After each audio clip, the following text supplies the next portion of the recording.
Vamos a entendernos, ubicarnos un poco allá por el año 52, más o menos. Eh,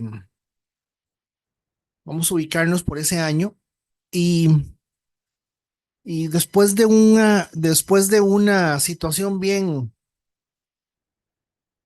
compleja en donde Pablo llega a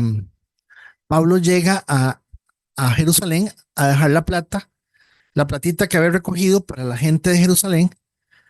em, Pablo se enfrenta con una situación muy atípica, muy rara, porque, porque don Santiago le dice, mira, pues, Pablito, qué carga, o sea, qué maneras.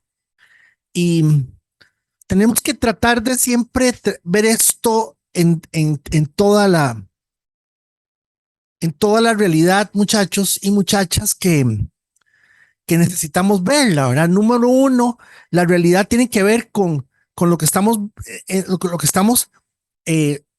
viviendo en los zapatos de Pablo, viviendo en su propia experiencia y dándonos cuenta que, que, que, que Pablo está, claro, muy determinado, muy seguido, Pablo está sumamente convencido de lo que está haciendo, pero también hemos analizado durante este tiempo, este año, que la figura del Espíritu Santo que está con él y lo apoya y lo bendice y todo no deja de ser una figura bastante, y yo voy a usar una palabra así, bonita, selectiva, muy selectiva. Y esa selectividad del Espíritu Santo con Pablo llama mucho la atención, ¿verdad?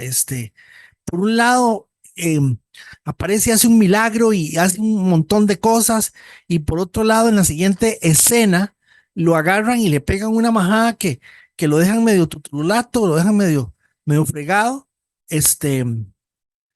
y uno se pone a pensar, que qué difícil poder ver las cosas con objetividad, porque, porque sí sabemos que es el Espíritu de Dios que está detrás de él. ¿Cuál es el propósito? El propósito número uno es completar el, el canon, los libros del Nuevo Testamento. ¿Cuál es el propósito? Dejar en una región del mundo la palabra sembrada de tal manera, de tal forma, la palabra sembrada de tal forma que eso sea suficiente para que se esparza al resto del mundo. Y como usted puede ver, estamos en San Ramón de la Juela, lo cual es bastante, bastante interesante. Es sumamente interesante esa realidad. ¿Cuál es el otro objetivo?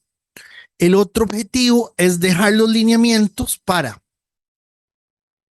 el nuevo, la nueva modalidad del pueblo escogido de Dios, del nuevo Israel, del Israel espiritual, en donde ya no deben y ya no se necesita cumplir con la ley, pero sí estamos hablando de, número uno, del acercamiento a Dios, número dos, de la oportunidad de que Dios intervenga en nuestras vidas, número tres, la oportunidad de poder ver la mano de Dios en chinos, gringos, nicas, ticos, en todo el mundo.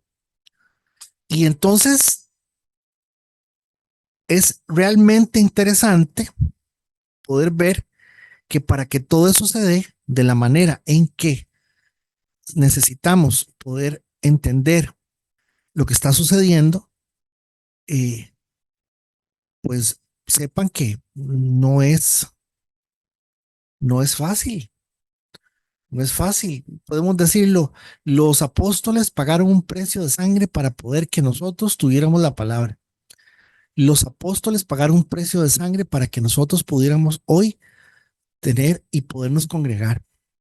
Los apóstoles pagaron un precio de sangre para que nosotros pudiéramos eh, ser luz a las naciones de muchas maneras y poder dar una perspectiva diferente a lo que la gente está tratando de vivir.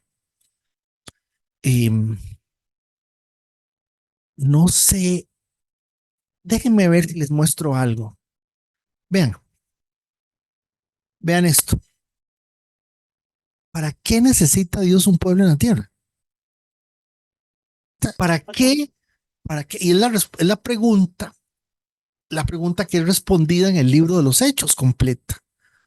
¿Para qué necesita Dios un pueblo en la tierra? Si es Dios. O sea, realmente es necesario un pueblo en la tierra. Y entonces véanlo, aquí está. ¿Qué es lo que, qué es lo que, vean? Número uno, Dios necesita un pueblo en la tierra para proclamar la existencia del único Dios verdadero. Noten que ha pasado lo que haya pasado. Israel, Israel y la iglesia, en medio de todas las controversias y todas las cosas y las matazones, este, el pueblo de Israel lo han tratado de exterminar, no solamente Hitler, otro montón de gente. Y entonces, hermanos, vean ustedes mismos qué interesante esta situación en donde solamente la presencia del pueblo de Dios, entiéndase la iglesia, entiéndase Israel. Estamos hablando de la necesidad de proclamar la existencia del único Dios verdadero. Número dos, se requería un pueblo para poder revelar al Mesías, lógicamente para poder garantizar también el tema de nuestra salvación. Número tres, para tener una nación de sacerdotes que intercedan por el mundo. Eso no lo invento yo, eso lo dice la palabra lo dice claramente. Son linaje escogido, real sacerdocio, nación santa. Y esa condición que Pedro menciona es una condición que también se mencionó también se mencionó en el, en el Antiguo Testamento y que no deja de ser importante en ese sentido, que no puede dejarse ahí. Vean, ¿para qué Dios necesita un pueblo? Para depósito y preservación de la escritura. ¿Por qué Dios necesita un pueblo en la tierra? Es que estamos hablando de Dios, ¿verdad? Para poder demostrar que Él es un Dios confiable, que es un Dios confiable. Si Dios cumple y le ha cumplido a Israel, a pesar de que Israel ha sido como es, en muchos sentidos, nosotros no somos mejores que ellos, que es lo que Pablo dice en Romanos, ¿verdad? Pablo dice, no, o sea, ustedes ya no están bajo la ley, pero tampoco crean que ustedes que son la última, que son el último Gatorade del desierto, ¿verdad? Para presentar otra alternativa con relación al pecado y la falta de arrepentimiento y cómo se le enseña a los hombres y a las mujeres a lidiar con esto. Vea qué interesante. O sea, la realidad del pecado, de alguna manera, construye un corazón de una persona complicado. La persona se llena de un montón de cosas producto de esto. Entonces, cuando Pablo en el capítulo 11, que no hemos llegado nosotros ahí, dice, muchos del pueblo de Israel ahora son enemigos de la buena noticia. Y eso los beneficia a ustedes, los gentiles. Sin embargo, ellos todavía son el pueblo de Dios, que Dios ama, porque Él eligió a los antepasados, Abraham, Isaac y Jacob. Pero noten que, de alguna forma, la condición de nosotros, como la iglesia, somos la luz, el referente, no sé cómo decirlo de una forma sencilla, de por qué el libro de los hechos se está escribiendo y el libro de los hechos es lo que es al día de hoy. Y eso pues es sumamente importante porque claramente el pueblo de Israel, 11:28, muchos del pueblo de Israel ahora son enemigos de la buena noticia. Y eso nos beneficia a nosotros, los gentiles. Pero acuérdense que también el texto lo que dice es que nos llama a nosotros a ser, perdón, que la presencia de la iglesia, del pueblo gentiles, de nosotros, que somos la iglesia, va a traer a celo al pueblo de Israel. Entonces, muchachos y muchachas, vamos entrando. Recuerde que los judíos le dicen a Pablo, los judíos le dicen al gobernador de Jerusalén, eh, le dicen, mira, es que necesitamos que nos traigas otra vez a Pablo para hablar con él. Y entonces 40 hombres, 40 chavalos se habían dado a la tarea de querer matar a Pablo haciéndole una emboscada. El sobrino de Pablo, recuerdan, el sobrino de Pablo oye, oye que se dio esta situación y va y le cuenta al policía, al oficial. Y el oficial va y le cuenta a este hombre que es el que lo tiene prisionero. Este hombre se consigue 400 soldados y se lleva a Pablo ante el procurador Félix. Este don Félix es un hombre muy interesante. Hay bastante material de don Félix. Vieran que don Félix es un liberto. ¿Qué es eso, liberto? Don Félix fue esclavo, pero don Félix fue esclavo de una mujer que se llamaba Antonia. Y por alguna razón es muy probable que haya sido un hombre, un tipo sumamente hábil en muchas cosas y llegó hasta donde llegó. Y claro, noten que el cargo que tiene en ese momento en Roma es un cargo muy alto, ¿verdad? Y es un hombre que aparte de eso, eh, tenía, tenía mucho conocimiento tenía mucho conocimiento de la ley judía y sabía muchísimo solo lo que había. Y aparte de eso también, avancemos para que veamos algunos detalles importantes. 5 días después, Ananías, el sumo sacerdote, llegó con algunos de los ancianos judíos, con el abogado. Las versiones que ustedes tienen dice con un orador. Aquí por eso lo puse. Cuando este fue llamado, ahí dice, eh, con cierto orador, esa es la Reina Valera, que es la que la mayoría de ustedes tienen ahí, cierto orador llamado Tértulo. La figura del abogado, la figura del abogado que está utilizando la nueva traducción viviente, es una figura en donde ya empieza a darse para este tiempo, eh, esa, esa, ese oficio donde alguien hablaba en nombre de el cliente o en nombre de la persona que estaba teniendo el problema. Ahora, noten que este tértulo, este tiene un nombre que es en nombre griego.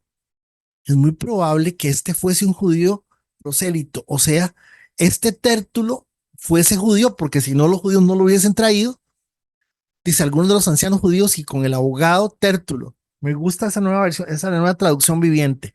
Vean, eh, recuerden que una Biblia, esta Biblia que estamos eh, tratando de que les llegue a sus manos y que ustedes la tengan ahí y apoyando un poquito la idea de que abran las cámaras y que nos podamos ver. Y ya mañana estaba saludando a medio mundo ahora. Ese es el punto. Saludarnos un poquito, hacerle un poquito muy coloquial la cosa. Hermanos, hay Biblias de referencias y Biblias de comentarios. Y las dos Biblias son de estudio. Que que una Biblia diga de estudio no significa absolutamente nada. El que tiene que estudiar es usted, no la Biblia. Entonces ya por ahí empieza el asunto a, a, a, a ponerle a uno cuidado. Las Biblias de comentarios son Biblias que tienen el comentario del Gordo Acuña, el comentario de cualquiera. Claro, obviamente una persona que comenta una Biblia no es cualquier hijo de vecino, es un especialista y es una persona con una formación 3, 4, 5 niveles en teología y en filosofía, ese tipo de cosas. No estamos hablando de cualquier baboso, pero lo que es inspirado es la palabra, no el comentario. Una de las razones por las cuales los judíos no se convierten es porque los judíos creen que los comentarios de los rabinos son sagrados. Entonces, en el año 70 se eliminan los sacrificios y ya no matan más corderos ni nada, inicia una nueva forma de ver el judaísmo que se basa en las revelaciones rabínicas.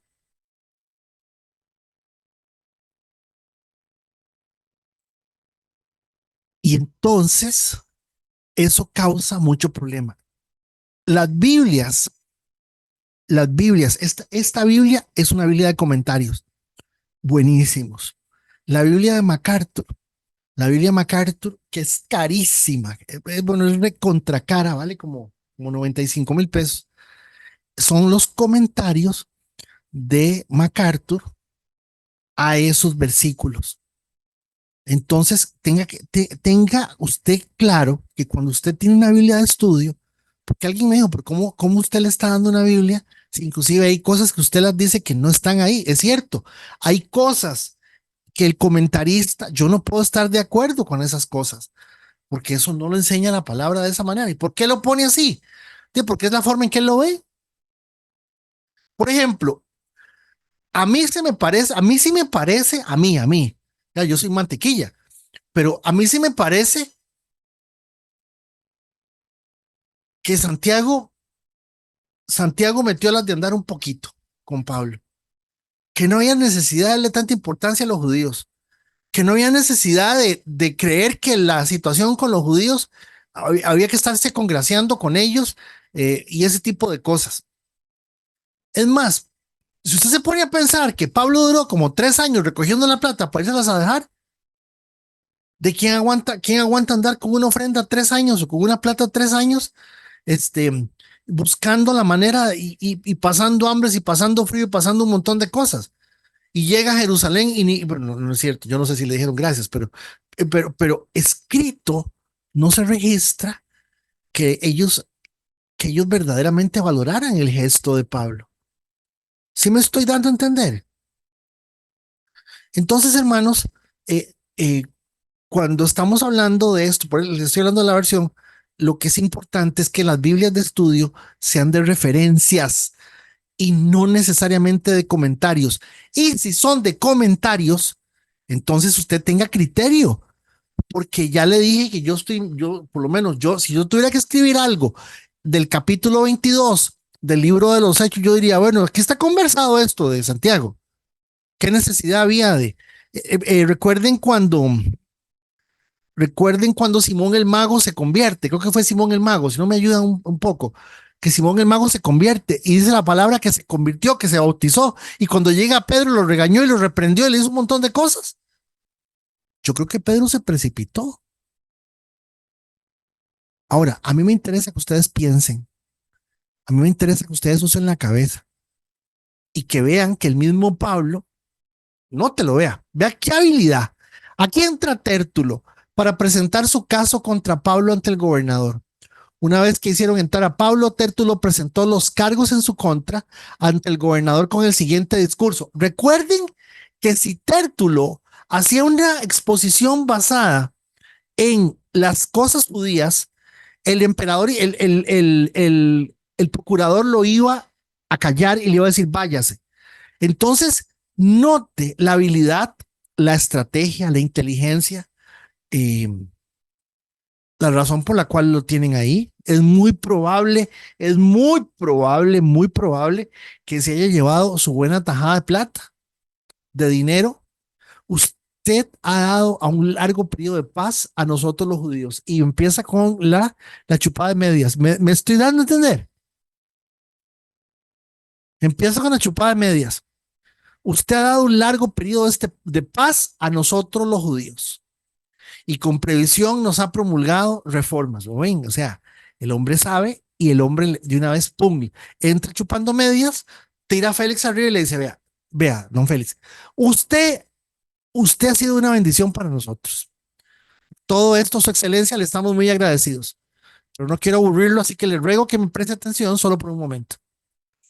Hemos descubierto que este hombre es un alborotador que constantemente provoca disturbios de los judíos por todo el mundo. Tértulo está haciendo una presentación con base a lo que el sumo sacerdote le está diciendo, pero él no sabe si esto es así, porque de hecho él se queda callado. Hemos descubierto que este hombre es un alborotador que constantemente provoca disturbios entre los judíos por todo el mundo. Es un cabecilla de la secta conocida como los nazarenos. Vea qué cosa más interesante. ¿Por qué? Porque el voto nazareno era un voto judío, era algo que de alguna manera a la hora de analizarlo lo está diciendo los nazarenos son una secta y no, los nazarenos no son una secta, los nazarenos es el voto nazareno es un voto, por decirlo así, externo, donde yo demuestro santidad externa, ¿verdad? Me corto el pelo, me rasuro la cabeza y se me veo limpio. Claro, pueden ustedes imaginarse, ahí no había navajillas, ahí no había papel higiénico, ahí no había jabón, ahí no había nada. Que alguien le cortaran la jupa, quedara sin barba, quedara raspado, que quedara exactamente como una nalguita de bebé, usted me entenderá claro, se veía limpicisísimo. Y todo el mundo dice, claro, ese hombre es un santo. Además trataba, ok, recuerden que no había agua. El agua no era potable. Y los nazarenos hacían un voto para no tomar vino. O sea, ¿qué tomaban? Porque el vino, el agua era para lavar cosas y limpiar cosas y seguramente ya tenían claro que el agua se podía hervir. Claro que sí, no, ¿por qué no? Pero el asunto de decir que no tomaban vino, el asunto no era un asunto de que no fuimos a la fiesta y no tomábamos vino, no, es que el vino era para tomar, para poder hidratar el cuerpo. 6. Además trataba de profanar el templo cuando lo arrestamos. Puede averiguar la veracidad de nuestras acusaciones si lo interroga usted mismo. Y aquí está el error, aquí está el error que, que él comete, ¿verdad? Esto se le sale a Tértulo de las manos al decirle a Félix que cualquier cosa él mismo lo interrogue. Aquí está notándose que el engañado de esto era Tértulo. El, eh, el sumo sacerdote Ananías le está diciendo a Tértulo que es un alborotador y que esto y esto, y él creyó todo lo que él presenta lo está dando. Vean que él llega a un punto donde él le dice, y además, usted pregúntele, él mismo pregúntele. Quiere decir que lo embarcaron. Así que los demás judíos intervinieron declarando que todo lo que Tértulo había dicho era cierto. Entonces el gobernador le hizo una seña a Pablo para que hablara.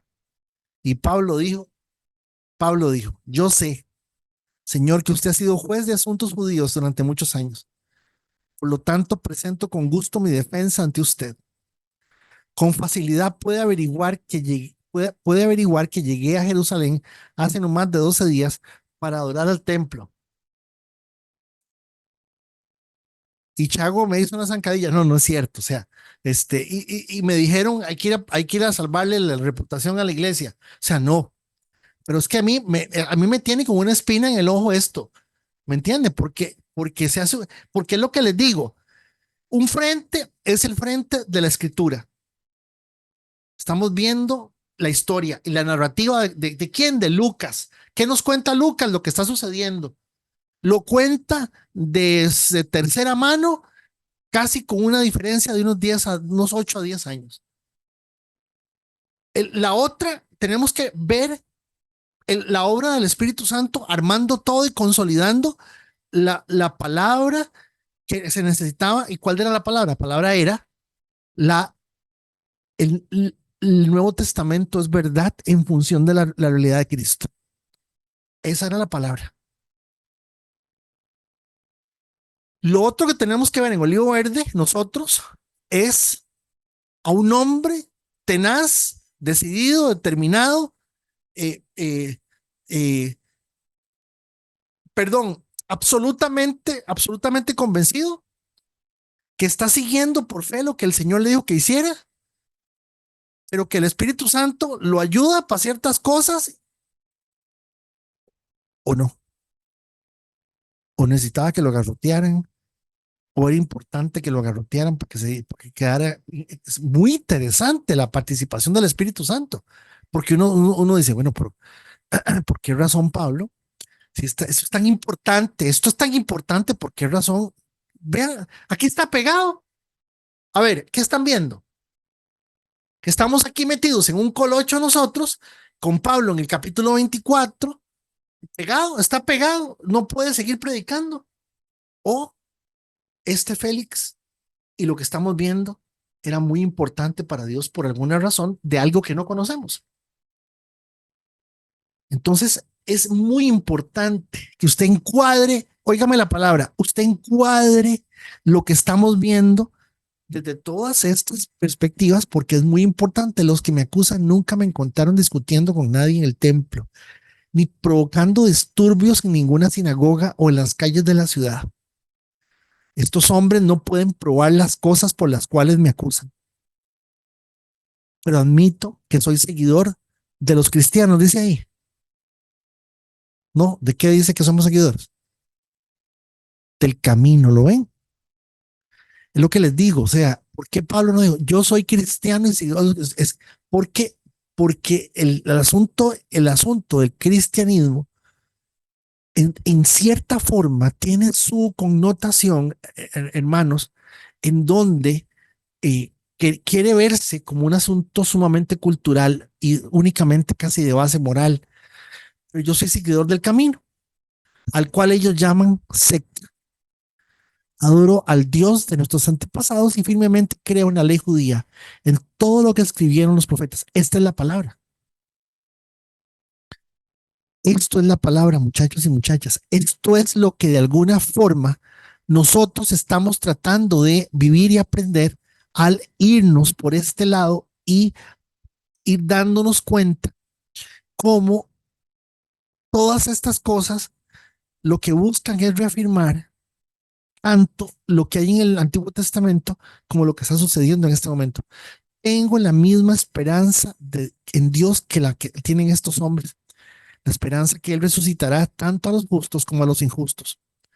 Por esto, siempre trato de mantener una conciencia limpia delante de Dios y de toda la gente. Recordemos que repite la misma frase que utilizó en Jerusalén, donde le metieron un manazo en la boca y el hombre se encachimbó. Y entonces le dije, ¿pero qué me pegan? Y entonces le dijo al sumo sacerdote, le dice, ¿pero usted qué le pasa? ¿Cómo usted por qué me manda a pegar? Pared blanqueada. Y entonces le dice, ¿usted sabe que está insultando al sumo sacerdote? Y humildemente Pablo dijo, yo hice, ¿qué me importa? Ese viejo me está mandando a pegar y yo no he hecho nada. Yo. Pero Pablo dijo, perdón, yo no sabía que él es un sacerdote y la palabra dice que no podemos hablar mal de nuestros gobernantes. Qué interesante. Después de estar ausente durante varios años, regresé a Jerusalén con dinero para ayudar a mi pueblo y ofrecer sacrificios a Dios. Los que me acusan me vieron en el templo mientras yo terminaba una ceremonia de purificación. No había ninguna multitud a mi alrededor ni ningún disturbio. Pero algunos judíos de la provincia de Asia estaban allí y ellos deberían estar aquí para presentar cargos y es que tienen, si es que tienen algo contra mí, en mi contra.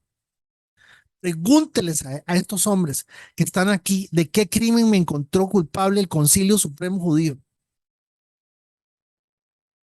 excepto por una sola vez grité, hoy se me juzga ante ustedes porque creo en la resurrección de los muertos. En ese momento, Félix, quien estaba bastante familiarizado con el camino, levantó la sesión y dijo, esperen a que llegue Licias, que era el que lo había mandado él ahí, el comandante de la guarnición. Entonces tomaré una decisión sobre el caso. Le ordenó a un oficial que mantuviera a Pablo bajo custodia, pero le diera ciertas libertades y permitiera que sus amigos lo visitaran y se encargaran de sus necesidades. Unos días después, regresó con su esposa, Drusila. Qué lindo el nombre para chiquita, ¿vale? ¿Cómo se llama la chiquita? Drusilita. Drusila, María Drusila. Hermanos, Drusila tenía 17 años. Drusila, el papá la casa con un viejillo bien feo y muy viejo. Pero cuando se va a hacer el matrimonio, el papá, el papá le dice, porque noten que inclusive Lucas la está registrando, el papá le dice al viejillo, le doy la chiquita para que se case, pero usted tiene que hacerse judío. ¿Qué? No, yo no me hago judío.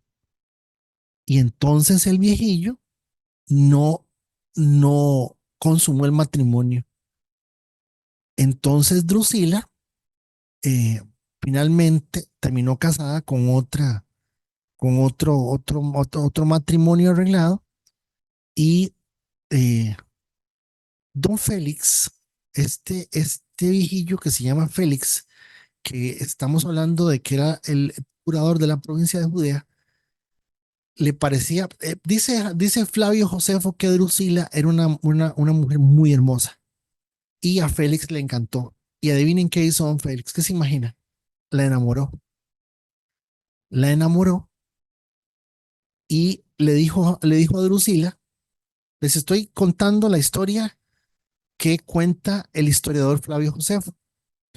Le dice que él no le promete nada, que lo único que le promete es felicidad. Y se la lleva, estando casada con el otro matrimonio arreglado que ella tenía.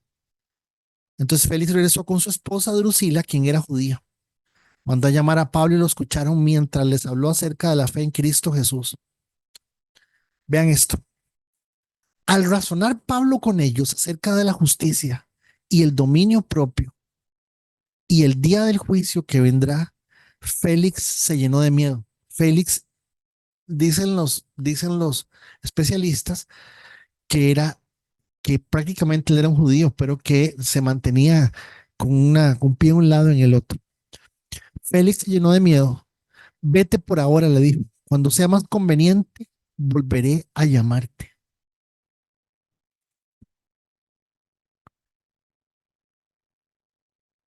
También esperaba que Pablo lo sobornara, de modo que lo mandaba a llamar muy a menudo. Recordemos que esta es la corte, que esta es la ley, hermanos, o sea, que él era la ley.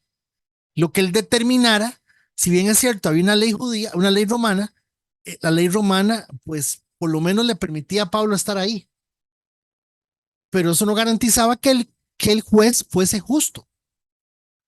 Pasaron 2 años así. Oigan, díganme ustedes, hermanos, díganme si le dijeron a Pablo 3 veces que no fuera a Jerusalén.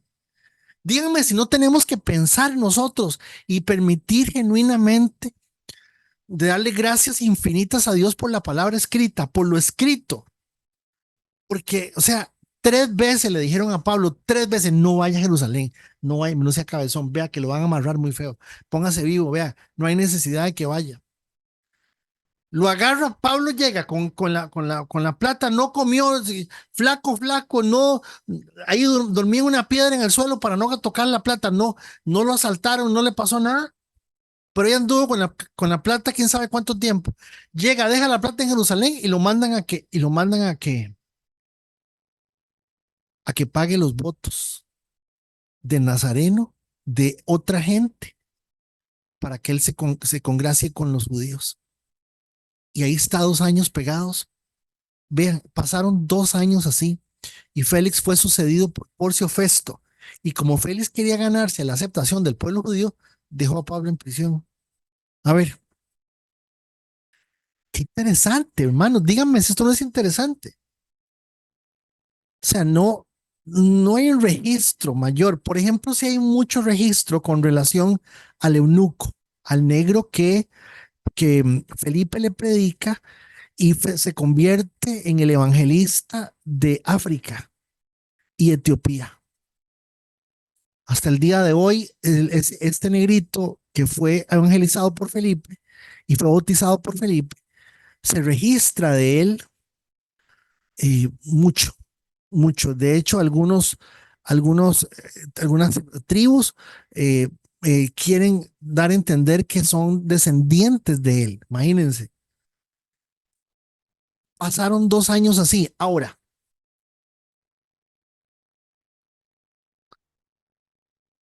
hay una explicación para esto. ¿Cuál es?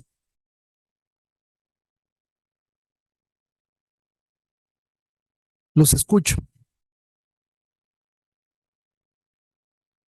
Ya ustedes me leyeron a mí que yo estoy angustiado porque va de nuevo, el Espíritu Santo lo está ayudando, el Espíritu Santo está con él, con poder y con fuego, y lo hace hacer esto y hacer lo otro. Pero entonces, ¿por qué no le dijo nada al, al, al, al tío Santiago? Que el tío Santiago llegó y le dijo, Pablo, es que mira qué torta, los judíos, y aquí están estas por culpa de esa situación. Ya lleva aquí 15 días, pero cuando llegamos al capítulo, al versículo, cuando llegamos al versículo 27, dice que del 26 al 27 hay 2 años. A ver, ¿por qué? ¿Qué se imaginan ustedes por qué? PD. Fue cuando empezó a escribir cartas. Exactamente. La palabra escrita.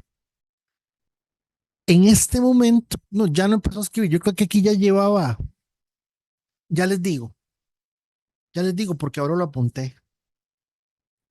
Ya les digo, ya llevaba Gálatas, Corintios 1, Efesios. O sea, usted me pregunta a mí, ¿qué pienso yo de esto? Me impresiona terriblemente. Vean, hermanos, la belleza. O sea, seguramente si a Pablo no lo hubiesen apresado, no escribe. ¿Cuál es la razón de estos 2 años? Porque esos 2 años ahí no es, ¿cómo es posible, Dios mío?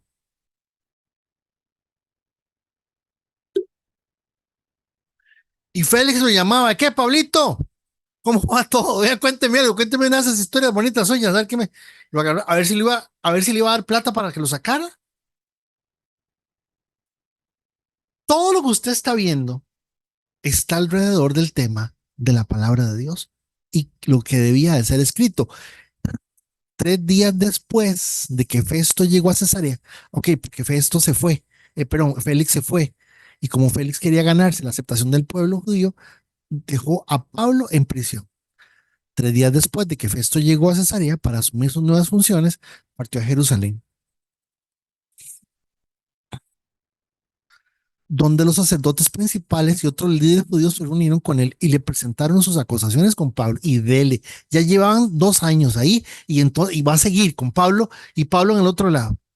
Le pidieron a Festo que le hiciera el favor de trasladar a Pablo a Jerusalén, ya que tenían pensado tenderle una emboscada y matarlo en el camino. Pero Festo respondió que Pablo estaba en Cesarea y que pronto él mismo iba a regresar allí. Así que les dijo, algunos de ustedes que tengan autoridad pueden volver conmigo. Si Pablo ha hecho algo malo, entonces podrán presentar sus acusaciones. Unos 8 o 10 días después, Festo regresó a Cesarea y al día siguiente tomó su lugar en la corte y ordenó que trajeran a Pablo. Va de nuevo. Cuando Pablo llegó, los líderes judíos de Jerusalén lo rodearon e hicieron muchas acusaciones graves que no podían probar. Pablo negó los cargos. No soy culpable de ningún delito contra las leyes judías, ni contra el templo, ni contra el gobierno romano. Dijo entonces Festo, queriendo complacer a los judíos, les preguntó: ¿estás dispuesto a ir a Jerusalén y ser juzgado ante mí allá? Pero Pablo contestó: no, esta es la corte oficial romana, por lo tanto debo ser juzgado aquí mismo. Usted sabe muy bien que no soy culpable de hacer daño a los judíos. Si he hecho algo digno de muerte, no me niego a morir, pero si soy inocente, nadie tiene el derecho de entregarme a estos hombres para que me maten. Apelo al César. Festo consultó,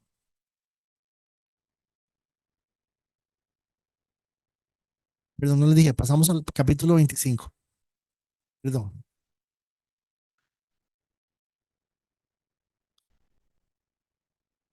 Festo consultó a sus consejeros y después respondió: muy bien, ¿has apelado al César? Al César irás. Unos días más tarde, el César, rey Agripa, llegó con su hermana Berenice a presentar sus respetos a Festo. Creo que esta doñita Berenice era judía también, creo. Durante la visita de varios días, Festo conversó con el rey acerca del caso de Pablo. Aquí hay un prisionero, le dijo, cuyo caso me dejó Félix. Cuando yo estaba, hermano, notan la peloteadera con el asunto de Pablo, ¿sí la notan? Que agarran a Pablo para allá y la agarran para acá y todo el mundo, y va de nuevo, y el mismo cuento. Cuando yo estaba en Jerusalén, los sacerdotes principales y los ancianos judíos presentaron cargos en su contra y me pidieron que yo lo condenara. Les hice ver que la ley romana no declara culpable a nadie sin antes tener un juicio. El acusado debe tener una oportunidad para que confronte a sus acusadores y se defienda. Cuando los acusadores de Pablo llegaron aquí para el juicio, yo no me demoré. Como que al tribunal al día siguiente y dio órdenes para que trajeran a Pablo. Pero las acusaciones que hicieron en su contra no correspondían a ninguno de los delitos que yo esperaba. En cambio, tenían algo que ver con su religión y con un hombre muerto llamado Jesús, quien según Pablo está vivo. Qué interesante esto. No sabía cómo investigar estas cuestiones, así que le pregunté si él estaba dispuesto a ser juzgado por estos cargos en Jerusalén. Pero Pablo apeló al emperador para que resuelva su caso. Así que di órdenes de que lo mantuvieran bajo custodia hasta que yo pudiera hacer los arreglos necesarios para enviarlo al César. Me gustaría oír personalmente a ese hombre, dijo Agripa. Y Festo le respondió: mañana lo oirás. Dejémoslo aquí porque ya son las 9:05 de la noche. Lo que hemos hecho es leer esta noche y analizar otra vez las diferentes perspectivas desde donde estamos nosotros viendo lo que está pasando y lo que están lo que está viviendo Pablo, pero nuevamente estamos simplemente siendo testigos del momento en que se están escribiendo las cartas a las otras iglesias para que la palabra quede como usted y yo la tenemos al día de hoy. Entonces noten que, por un lado, todo esto está sucediendo como testimonio. El Señor le dijo: Pablo, ya así como diste testimonio en Jerusalén, es necesario que des testimonio en Roma. ¿Recuerdan eso? Un par de impresiones, amados hermanos.